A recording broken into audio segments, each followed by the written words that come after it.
하나님 말씀 보겠습니다. 하나님 말씀 요나서 4장 말씀입니다.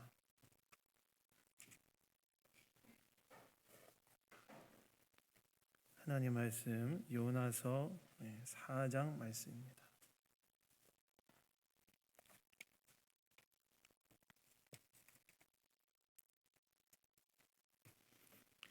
요나서 4장 말씀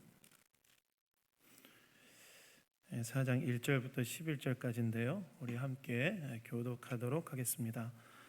요나가 매우 싫어하고 성내며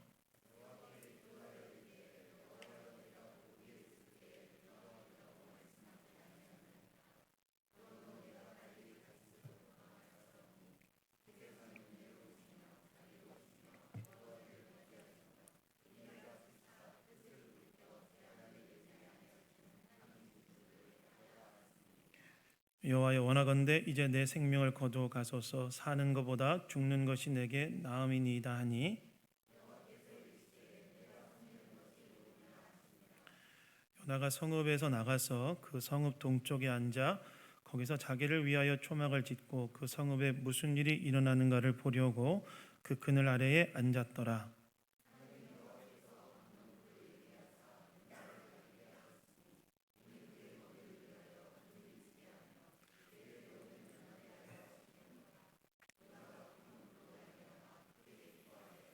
하나님이 벌레를 예비하사 이튿날 새벽에 그 박넝쿨을 갉아먹게 하심에 시드니라.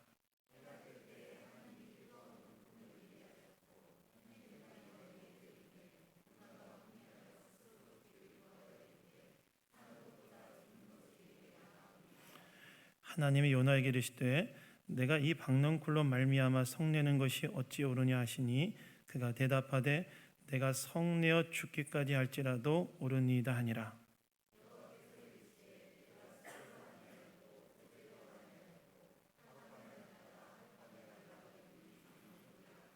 함께 하겠습니다. 하물며 이 큰 성읍 니느웨에는 좌우를 분별하지 못하는 자가 12만여 명이요 가축도 많이 있나니 내가 어찌 아끼지 아니하겠느냐 하시니라. 아멘. 아멘. 오늘 요나서 강의 이제 마지막 시간입니다. 자기 중심적인 신앙에서 하나님 중심적인 신앙으로라는 제목으로 하나님 말씀 나누기 원합니다. 여러분, 아이가 태어나면 성장해야 하듯이 거듭난 신앙인, 즉 예수를 믿음으로 영적으로 다시 태어난 신앙인도 성장해야 됩니다. 아이가 태어나면 자라나야 되지 않겠습니까? 마찬가지로 예수를 믿음으로 거듭난 신앙인, 다시 태어난 영적으로 다시 태어난 신앙인도 성장해야 된다는 거예요. 자라나야 된다는 것입니다. 그렇다면 거듭난 신앙인의 성장의 방향은 무엇일까요? 거듭난 신앙인의 성장의 방향은 자기 중심에서 하나님 중심으로 변화되어져 가는 거예요. 거듭난 신앙인의 성장의 방향은 그동안 자기 중심적으로 살았다면 이제 하나님 중심으로 살아가는 것. 그것이 바로 거듭난 신앙인의 성장의 방향이 되어야 된다는 것입니다. 그래서 우리의 믿음의 본 되신 예수님께서 그렇게 사셨지요. 그래서 하나님의 뜻이 십자가라는 사실을 알고 자신의 생명을 주시기까지 순종하셨잖아요. 하나님 중심으로 삶을 드리지 않으셨습니까? 그래서 신앙의 성장의 방향은 자기 중심에서 누구 중심으로 바뀌는 것이냐? 하나님 중심으로 바뀌어가는 거예요. 내 생각, 내 감정, 내 뜻을 넘어서 하나님의 생각, 하나님의 마음, 하나님의 뜻을 추구하는 자리로 우리가 점점 더 변화되어져 가는 것이 신앙인의 성장의 방향이라는 거예요. 그래서 우리는 자기 중심에서 계속 하나님 중심으로 이제 변화되어져 가야 합니다. 그렇다면 하나님 중심적인 신앙으로 변화되어 가기 위해 우리에게 무엇이 필요한가? 오늘 본문은요, 하나님을 향해 끝까지 대립각을 세우고 있는 요나를 이제 하나님께서 이제 마지막으로 다루시는 장면인데요. 오늘 말씀을 통해 우리가 어떻게 하나님 중심적인 신앙의 모습으로 변화되어 갈 수 있는지 오늘 이 아침에 생각해 보기를 원합니다. 첫 번째는요, 우리가 하나님 중심적인 신앙으로 변화되기 위해서는 우리를 향한 하나님의 부르심에 깨어 있어야 된다는 거예요. 하나님 중심적인 신앙으로 변화되기 위해서는 우리를 향한 하나님의 부르심에 깨어 있어야 된다는 거예요. 여러분, 오늘 본문 1절을 보시면 이렇게 나오죠. 요나가 매우 싫어하며 성냈다, 이렇게 나옵니다. 요나는 이런 거 진짜 잘하는 것 같아요. 싫어하고 성내고 이런 거 굉장히 잘하는 것 같아요. 요나가 매우 싫어하고 성냈다는 거예요. 현대인 성경을 제가 보니까 이걸 어떻게 번역해 놨냐면, 요나가 이 일에 몹시 못마땅하며 잔뜩 화가 났다, 이렇게 번역했더라고요. 요나가 어떤 일에 대해서 굉장히 못마땅해 하면서 막 화를 내고 있었다는 거예요. 그렇다면 여러분, 요나가 무엇 때문에 몹시 못마땅해 하고 화를 내었을까요? 무엇 때문에? 그것은 여러분, 우리가 지난번 말씀에서 살펴봤던 것처럼 요나서 3장에 있었던 사건, 니느웨가 회개함을 통하여서 하나님께서 니느웨에 대한 심판을 철회하신 사건 때문에 요나가 이것을 너무 못마땅해 하면서 화를 냈다는 거예요. 하나님께서 요나를 보내시면서 니느웨의 심판의 메시지를 전하라고 하지 않으셨습니까? 그 심판의 메시지를 전했어요. 근데 니느웨가 어떻게 했어요? 니느웨 백성들이 그 심판의 메시지를 듣고 회개를 했습니다. 그리고 니느웨 백성이 회개하니까 하나님께서 어떻게 하셨어요? 내리겠다고 하신 재앙을 철회하셨어요. 근데 오늘 본문에서 요나가 이 상황을 보고 몹시 못마땅해 하면서 짜증내고 화를 냈다는 거예요. 특별히 여러분이 요나가 이 매우 싫어하고 성냈다는 이 표현은요, 히브리어 원문을 제가 찾아보니까 뭐라고 문자적으로 번역할 수 있냐면, 그 일을 매우 나쁜 일로 여기고 요나가 악처럼 느꼈다, 이렇게 나와 있어요. 이 말은 무슨 말이에요? 하나님께서 니느웨에 대한 심판을 철회하신 것을 하나님께서 옳지 않은 일을 하신 것처럼 여겼다는 거예요. 요나 좀 심각하지 않아요? 하나님께서 니느웨에 대한 심판을 철회하신 것을 하나님이 옳지 않은 일을 행한 것처럼 여겼다. 이렇게 요나가 생각했다는 거예요. 여러분, 왜 요나는 하나님께서 니느웨에 대한 심판을 철회하신 것을 하나님께서 옳지 않은 일을 하신 것처럼 여겼을까요? 이게 좀 복잡하지만 쉽게 말하자면 이러한 하나님의 행동을 요나는 이스라엘에 대한 배신으로 여겼기 때문에 그래요. 이스라엘에 대한 배신으로. 여러분, 당시 니느웨는 요나의 고국이었던 북이스라엘의 잠재적 위협이 되는 국가인 아수르의 수도였습니다. 그러니까 니느웨가 어떤 나라였냐면 요나의 고국이었던 북이스라엘의 잠재적 위협이 되는 국가의 수도가 니느웨였다. 아수르의 수도가 니느웨였다는 거예요. 그래서 요나와 함께 당대에 활동했던 선지자들은 무엇을 예언했냐면, 이제 앞으로 북이스라엘은 아수르에 의해서 멸망당할 것에 대해서 예고했어요. 이건 뭘 의미했냐면, 북이스라엘의 위협이 되는 니느웨가 멸망당해야 북이스라엘이 존속되는 것을 의미했습니다. 근데 하나님께서 어떤 일을 하신 거예요? 하나님께서 어떤 일을 하셨냐면 니느웨에 요나를 보내서 니느웨를 회개하게 하시고, 그리고 니느웨가 회개하자 니느웨에 대한 심판을 철회하신 거예요. 이건 무엇을 의미합니까? 이건 뭘 의미하냐면, 이것은 하나님께서 북이스라엘의 위협을 남겨두신 것을 의미하고, 요나의 입장에선 하나님께서 이스라엘을 배신한 것처럼 느껴지겠다는 거예요. 왜요? 요나는 이스라엘이 하나님과의 독점적인 관계를 맺고 있다고 생각했기 때문에 그렇습니다. 특종적인 관계. 다시 말해서 하나님께서는 온전히 이스라엘만을 위해야 한다고 요나는 생각하고 있었다는 거예요. 그런데 하나님께서 어떻게 하신 거예요? 하나님께서 어떻게 하셨냐면 이스라엘의 위협이 되는 니느웨를 회복시킨 거예요. 그래서 요나는 이것을 하나님께서 이스라엘을 배신한 것이라고 생각하고 하나님께 분노를 터뜨린 것입니다. 짜증낸 거예요. 화를 낸 거예요. 즉 요나는 하나님마저도 이스라엘에 종속시키는 철저히 이스라엘 중심적인 생각을 하고 있었다는 거예요. 하나님마저도 이스라엘에 딱 종속시켜버리는 그런 이스라엘 중심적인 생각을 하고 있었다는 거예요. 그러니까 하나님께서 이스라엘을 위해서 뭔가를 하지 않는다고 느끼니까 분노하고 또 짜증을 내는 거죠. 그런데 여러분, 이러한 요나의 생각이 맞습니까? 하나님께서는 이스라엘만을 위해 존재하시는 분이십니까? 여러분, 이러한 요나의 이스라엘 중심적인 생각, 하나님께서는 이스라엘만을 위해 존재해야 된다는 이러한 요나의 생각이 맞냐는 거예요. 사실 하나님께서 이스라엘 왜 부르셨습니까?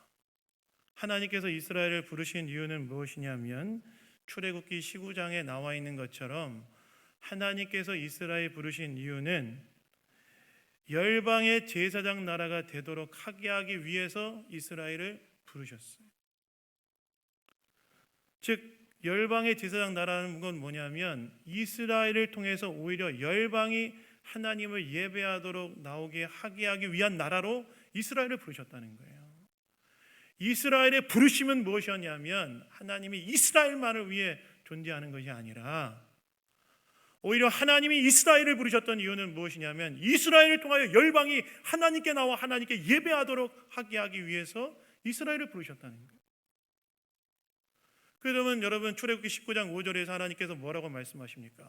시내산에 도착한 이스라엘 백성들을 향하여 뭐라고 말씀하시냐면 너희는 내게 대하여 제사장 나라가 될 것이다. 제사장이 무엇입니까? 제사장이라는 것은 무엇이냐면 사람들로 하여금 하나님을 알고 하나님을 예배하도록 하게 하는 역할을 하는 것이 바로 제사장 역할 아니겠습니까? 그러니까 이스라엘의 제사장 나라로 삼으셨다는 하나님의 말씀은 무엇이냐면 이스라엘을 통해서 어떻게 하겠다는 거예요? 열방이 하나님을 알고 하나님을 예배하도록 하게 하는 나라로 삼으셨다. 그런 의미였다는 거예요. 그런데 요나는 어떻게 한 거예요?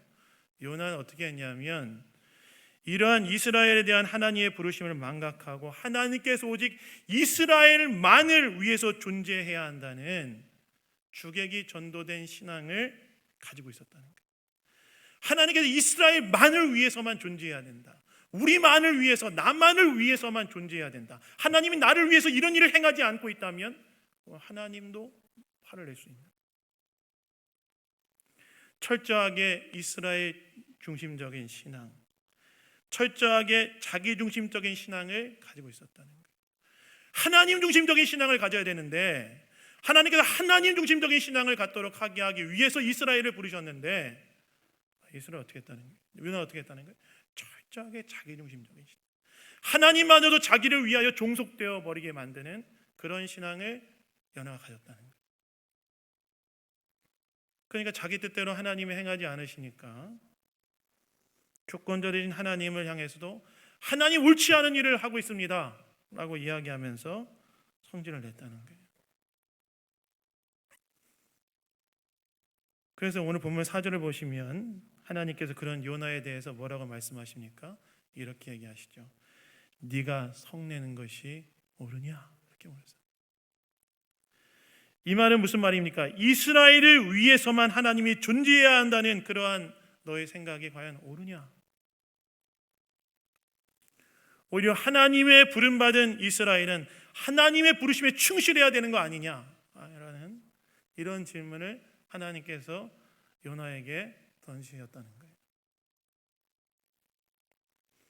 그래서 여러분, 우리가 자기중심적인 신앙에서 하나님 중심적인 신앙으로 변화하기 위해서 한 가지 필요한 것이 있어요. 나 중심적인 신앙에서 하나님 중심적인 신앙으로 변화하기 위해서 뭐가 필요하냐? 우리를 향한 하나님의 부르심에 깨어 있는 게 좀 필요합니다. 하나님의 부르심. 하나님께서 저와 여러분을 부르신 이유는 무엇입니까? 하나님께 저와 여러분을 부르신 이유도 똑같죠. 그게 무엇입니까? 열방이 우리를 통하여 하나님을 예배하도록 하게 하기 위해서 우리를 부르신 거 아니겠습니까? 선교적 사명을 감당하기 위해서 하나님께서 저와 여러분을 부르셨다는 거예요.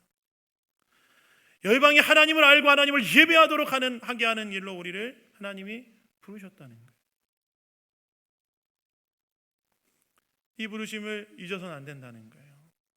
이 부르심을 잊는 순간 우리는 요나처럼 잘못하면 우리를 위해 하나님께서 존재해야 한다는 지극히 자기중심적인 신앙으로 우리의 신앙이 좁아질 수 있다는 것입니다. 이건 단순히 교회에만 적용되는 게 아니죠. 개인도 마찬가지입니다. 하나님의 마음, 하나님의 생각, 하나님의 뜻보다 자기 감정, 자기 생각, 자기 의지를 앞세우면 잘못하면 우리도 요나처럼 하나님마저도 자기 자신의 감정과 생각과 의지를 위해서 복무해야 할 뿐으로 착각할 수 있는 오류에 빠질 수 있다는 것입니다. 그래서 여러분, 우리가 자기중심적인 신앙을 극복하고 하나님 중심적인 신앙으로 나아가기 위해서 무엇이 필요하냐? 하나님의 부르심을 잘 생각해라. 우리를 향한 하나님의 부르심을 잘 생각하는 것이 필요하다는 거예요. 하나님께서 나를 부르시고 우리를 부르신 이유는 무엇이냐? 단순히 우리 자신을 위해서를 넘어서 하나님의 복을 세상에 흘려보내 세상이 주님께로 돌아오기 위해 우리를 부르셨다는 사실에 대해 우리가 깨어 있어야 된다는 거예요. 깨어 있어야 된다. 그래서 여러분, 하나님 중심적인 신앙으로 나아가기 위해서 하나님의 부르심을 생각하시는, 우리를 통하여 열방을 주님께로 돌아오게 하기 원하시는 하나님의 부르심을 생각하시는 저와 여러분 다 되기를 예수님 이름으로 축원합니다. 그게 우리 부르심이에요. 그래서 여러분, 우리 계속 어떻게 해야 되느냐? 우리는요, 계속해서 우리 밖으로 좀 시선을 돌려야 돼요. 우리 밖으로. 세상을 향해 하나님의 복을 흘려보내기 위하여 우리 밖으로 우리의 시선을 돌려야 된다는 거예요. 그때 우리가 우리 안에 갇히지 않을 수 있다는 거예요. 여러분, 고인 물은 썩지만 흐르는 물은 생명이 있지 않습니까? 교회가 계속해서 생명력 있는 공동체가 되기 위해서는 하나님의 부르심 앞에 깨어 교회 밖으로 시선을 돌려서 열방을 주님께로 돌아오도록 하는 일에 헌신하는 일을 해야 된다는 거예요. 그래야 우리가 크신 하나님을 바라보며 계속해서 생명력 있는 공동체로 쓰여져 갈 수 있다는 것입니다. 여러분, 혹시 선교행 다녀보신 적 있어요? 선교행? 여러분, 인생에서 타문화권에 가서 이제 선교를 해보신 경험 있으십니까? 있으신 분은 손을 들어보세요. 네, 없으시군요. 언제 한번 갑시다. 다 같이 한번. 네. 제가 하나님께서 열방의 하나님이라는 사실을 크게 느꼈던 것들이 뭐 여러 경험도 있지만 성경하면 참 많이 경험했어요. 제가 성경 많이 갔거든요. 캠퍼스 사역 할 때는 청년 데리고 진짜 많이 갔고, 교회 사역 할 때도 교인들을 이제 데리고 선교여행 많이 갔는데요. 선교여행을 하다 보면 하나님께서 열방의 하나님이라는 사실을 진짜 많이 느꼈어요. 선교여행을 가면 어떻게 하냐면 베이스 캠프를 딱 그러니까 지난번에 제가 태국 선교를 한번 이제 성도들 인솔해서 갔다 왔는데, 선교여행을 하면 뭘 하냐면 일단 베이스 캠프를 탁 치고 그 다음에 어떻게 하냐면 동네에 있는 그 동네 그 외국인들 사람들과 이제 관계를 맺습니다. 모든 팀원들 이제 조를 짜서 관계를 맺게 해요. 그래서 뭐 얘기도 하고 교제도 하고, 관계가 어느 정도 무르익었다 싶으면 어떻게 하냐면 한국인의 밤 뭐 이런 거 합니다. 한국인의 날. 그러면 어떻게 하냐면 그 한국 음식도 있잖아요.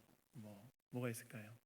한국 음식, 김밥, 떡볶이, 오뎅국 이런 거 딱 간단하게 이제 먹을 수 있는 걸 준비합니다. 그래서 관계 맺었던 사람들을 초대해요. 그러면은 떡볶이, 김밥, 오뎅국을 먹는 외국인들이 어떨까요? 좋아할까요? 싫어할까요? 너무 제가 얘기했죠. 그렇게 크게 어려운 문제는 난 내지 않는다. 네, 좋아합니다. 좋아합니다. 엄청 좋아해요. 그래서 먹고 교제하고 그런 시간을 갖고 난 다음에 제가 뭘 하냐면 그 사람들 앞에서 제가 준비해 간 이제 복음을 딱 선포합니다.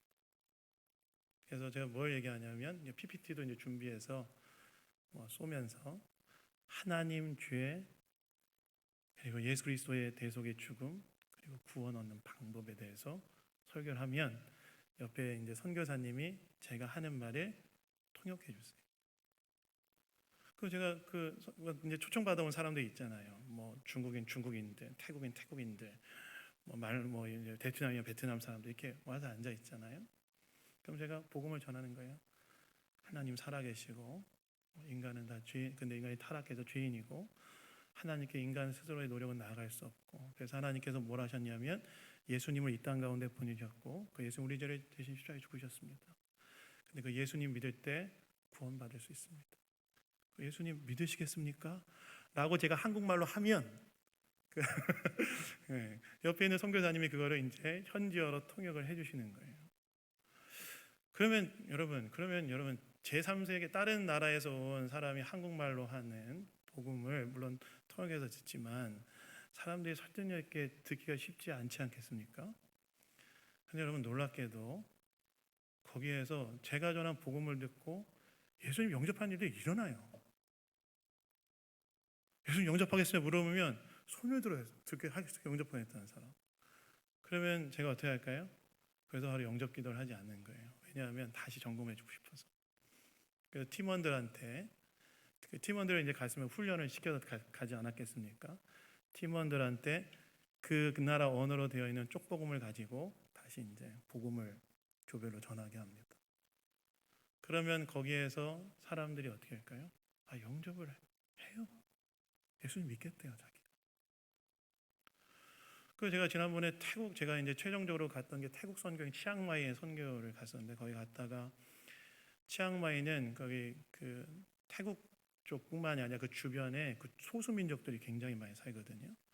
거기 사람들한테 이제 복음을 전하고 왔는데 그때 초대되었던 사람들 중에 한 3분의 2가 예수님 믿었어요. 근데 제가 그걸 보면서 뭘 느끼냐면 복음이란 것이 인종과 민족과 또 계급과 계층을 뛰어넘어서 정말 사람을 구원하는 하나님의 능력이라는 사실을 다시 한번 깨닫게 되고 그리고 하나님께서 정말 열방 가운데 일하고 계시다는 사실을 딱 깨닫고 돌아오게 됩니다. 하나님은 그냥 여기에 있는 우리만의 하나님이 아니라 하나님께서 열방을 회복시키는 일을 하고 계시는 그런 하나님이시고 복음은 정말 사람을 그게 인종과 민족과 계층과 계급을 뛰어넘어서 사람을 구원하는 저 하나님의 능력이 맞구나. 제가 그때 그 태국 선교행 갔을 때 태국 선교 가면요 마을마다 뭐가 있는 줄 아세요? 마을마다 딱 들어갈 때 우상이 하나씩 있어요. 그거 절하고 들어가도록 마을 입구에 그 마을 집마다 이렇게 딱 우상 숭배할 수 있도록 그건 다 만들어놨어요. 그런데도 거기에서 복음이 사람을 구원하는 하나님의 능력으로 역사하고 있다는 사실을 깨닫게 돼요. 무슨 말입니까? 교회는 계속해서 뭘 해야 되냐는 거예요. 교회는 계속해서 뭘 깨어 있어야 되냐? 뭘로 깨어 있어야냐면 자기 안에 갇혀 있지 않기 위해서는 어떻게 해야 되느냐? 우리의 시선을 돌려서 우리를 향한 하나님의 부르심 그 가운데 깨어 있어야 된다. 깨어 있어. 그래야 자기 안에 갇혀 있는 신앙이 아니라 하나님께서 열방 가운데 일하고 계시는 그 하나님의 부르심 앞에 깨어 있는 하나님 중심적인 신앙의 자리로 나아갈 수 있다는 거예요. 지난 몇 주 전에 미얀마의 허지영 선교사님이 우리에게 금요철야에 방문하였습니다. 그래서 선교 보고를 하고 가셨어요. 그때 퍼지영 선교사님 그 금요철에 오셨을 때 오셨던 분, 손 안 들어도 됩니다. 근데 이 서재영 선교사님이 이 선교 본거를 하실 때 이제 본인의 이제 사역들 이제 우리한테 보고하지 않았겠습니까? 우리가 후원을 했으니까. 근데 어떤 걸 보고하셨냐면 그 서재영 선교사님이 하고 있는 사역 중에 하나가 그 미얀마 현지 목회자들을 배출하기 위한 신학교 사역을 이제 하고 계신데 사역 중에 하나가 그러면서 이제 그 사역 이제 그분들 신학교 그분들의 숙소랑 화장실 이런 걸 이제 우리가 좀 보여주셨어요. 뭐 어땠을 것 같으세요? 자, 이것도 객관식으로 말씀드립니다. 호텔 같았다. 2번 닭장 같았다. 뭘까요? 닭장 같았어요. 실제로 닭장을 개조해서 쓰고 계시더라고요. 거기 한 10명 정도 지금 한 20명 정도가 지금 공부하고 있는데 그런데 그 앞에 그래서 땅을 사서 신학교를 증축할 생각을 이제 계획을 가지고 있었어요. 그래서 저희한테 그런 상황을 얘기하고 직접적인 후원을 요청하지 않았고 저도 뭐 특별히 뭐 그렇구나 이제 생각을 했는데 그거 이제 마음에 두셨던 어떤 성도님들이 계셨던 것 같아요. 그래서 이런저런 루트로 지난 사역부장 회의 때 그게 이제 논의 주제로 올라왔어요. 그래서 논의를 해달라고 부탁을 해서 지난 수요일 예배를 끝나고 임시당회를 열어서 당회안으로 좀 논의했어요. 어떻게 했으면 좋겠냐 이런 마음들이 우리 안에 있는 것 같은데 그래서 확인해 보니까 그 땅을 사서 건물을 준축하는데 총 얼마의 비용이 드냐면 5,500만 원 정도가 든다는 거예요. 그 중에 3,500만 원은 모금했고 2천만 원이 지금 모금해야 되는 상황이라고 하더라고요. 그래서 제가 당연들하고 어떻게 했냐, 10%는 우리가 책임지자. 그래서 200만 원을 보냈어요. 토지 사시고 증축하는데 좀 쓰였으면 좋겠다. 선교사님 너무 감사해하더라고요. 저도 감사했어요. 왜요? 교회라는 건 뭐예요? 교회라는 것은 무엇이냐면 교회는 계속해서 뭘 해야 되냐면 하나님께서 열방의 하나님이라는 사실을 알고 이 일을 위해 헌신할 때 갇힐 수 있지 않기 때문에 그런 마음들이 우리 안에 생기고 이 일에 어느 정도의 비용을 드릴 수 있다는 것 자체가 참 감사하더라고요. 그래서 여러분 우리가 자기중심적인 신앙에 빠지지 않기 위해서는 어떻게 해야 되냐면요, 우리를 향한 하나님의 부르심에 깨어 있어야 됩니다. 우리를 통하여 열방을 하나님께로 돌아오도록 하게 하기 원하시는 하나님의 부르심, 그 부르심에 깨어 있을 때 우리가 하나님 중심적인 신앙으로 나아갈 수 있다는 사실을 기억하시고 이 부르심에 깨어 있는 저와 여러분 다 되기를 예수님 이름으로 축원합니다. 두 번째는 뭐가 필요하냐면요, 하나님의 마음에 공명하는 게 필요하다는 거예요. 여러분 오늘 본문 5절을 보시면 요나가 굉장히 특이한 행동을 하나 하죠. 뭘 하냐면 성읍 동쪽에 앉아 자기를 위하여 초막을 짓고 성읍에서 무슨 일이 일어나는가 보려고 했다고 나와 있습니다. 여러분 이 요나의 이 행동 굉장히 좀 이상하지 않습니까? 뭐가 이상해요? 하나님의 심판이 철회되었는데 왜 요나는 초막을 짓고 성읍에서 무슨 일이 일어나려고 보려고 했냐는 거예요. 하나님 심판 철회했잖아요. 그것은요 1절부터 3절까지 요나가 자신이 한 항의를 듣고 하나님께서 생각을 바꾸셔서 니느웨를 심판할 거라고 생각했기 때문에 그래요. 그 뭐예요? 요나는 지금 계속해서 끝까지 하나님과 평행선을 긋고 있다는 거예요. 자기중심적인 생각에서 벗어나지 못하고 있다는 것입니다.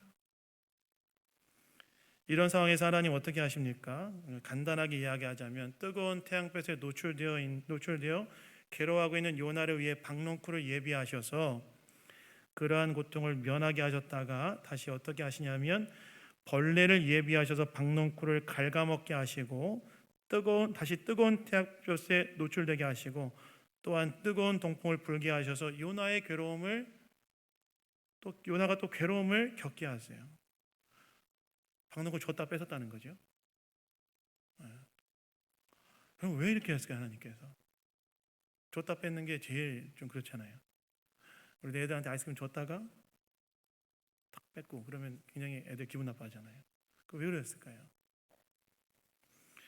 여전히 자기중심적인 신앙에서 벗어나지 못하고 있는 요나에게 하나님 마음을 좀 알려주고 싶으셨기 때문에 그래요. 그래서 박넝쿨을 주셨다가 다시 가져가심을 통해 하나님을 향해 화내고 있는 요나에게 하나님께서 뭐라고 말씀하시냐면 우리 10절 11절 다 같이 한번 읽어보도록 하겠습니다. 우리 10절 11절 읽겠습니다. 시작. 여호와께서 이르시되 내가 수고도 아니하였고 재배도 아니하였고 하룻밤에 났다가 하룻밤에 말라버린 이 박농쿨을 아꼈거든.